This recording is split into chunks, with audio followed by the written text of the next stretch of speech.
Christina, and I'm a registered dietitian and mom. Introducing solid foods is an important milestone in your baby's life. And for most babies, it happens around the 6-month mark when they start showing signs of readiness, such as sitting up on their own. I know that was true for my son. This is a chance for you to connect with your new baby too. In the early stages of feeding your baby solid food, they will probably only eat small amounts.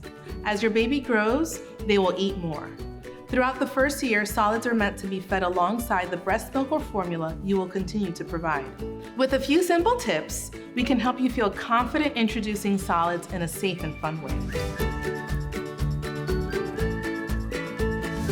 In this episode, we'll focus on baby's first protein foods. Protein foods can be a great first food because they are essential for your baby's growth and development.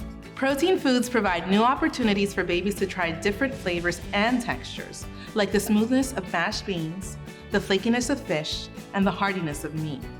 Be patient. It may take many different tries with the same food before your baby is ready to enjoy it. Here's a look at how to prepare some of the most nutritious proteins for your baby. Beans, my Puerto Rican favorite. Beans can be pureed with some breast milk, formula, or water to create a smooth, easy-to-eat puree for younger babies. When they are ready, you can mash them to create a chunkier texture or serve them as whole beans. For the rest of the family, pureed or mashed beans can make for a delicious dip. Just add a little olive oil and some of your favorite seasonings and serve with bread or tortilla. Or you can make a stew to add to your rice or something more hearty like a bean chili.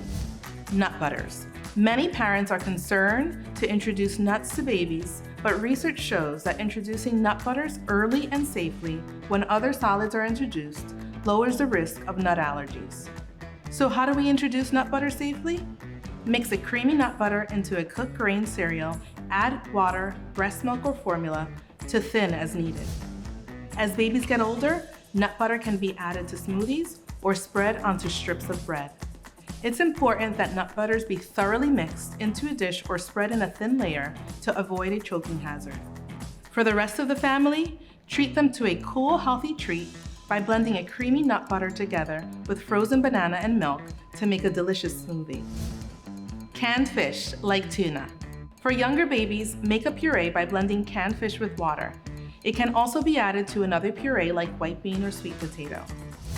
When your baby is ready, it can be added to a mash, or they can eat it flaked or in chunks as a finger food. For the rest of the family, scoop tuna fish into hollowed out cucumbers for a family-friendly tuna boat. Eggs, a family favorite. Eggs don't really lend themselves to a nice puree, but there are plenty of other ways to prepare them for your baby. When you introduce them for the first time, you can mix the egg with some breast milk, formula, or water, and then scramble. Once scrambled, mix it again with some breast milk or formula and mash with a fork. Once your baby can move food around their mouth, you can give them fluffier pieces of scrambled egg or chopped pieces of hard-boiled egg. For the rest of the family, use extra hard-boiled eggs as a topping for salad or to prepare frittata. Meats. To make a meat puree for a younger baby, boil in water and then add the meat and water to blender or food processor. Blend and add liquid as needed to get a smooth consistency. This can also be added to a veggie puree. When your baby is ready, they can eat stewed and shredded meat or cooked and crumbled ground meat as a finger food. For the rest of the family, make a family-sized pack of lean ground meat and separate some to the side for baby. Then season the rest to your taste and you have the base for tacos, chilies, or meat sauces. So no matter your family's tastes and preferences, there are plenty of ways to get your baby the protein they need to develop and grow. Please just keep in mind that some proteins like nut butter, eggs, fish, or soy foods can be allergenic. So it's best to introduce only one new protein at a time and keep an eye out for any allergic reactions. And while there are many already prepared options for babies, with a little work, feeding babies solids can save time, money, and mealtime hassles, while also feeding the entire family. Know a caregiver who should see this video? Share it. For more recipe inspiration and infant feeding tips, visit cookingmatters.org.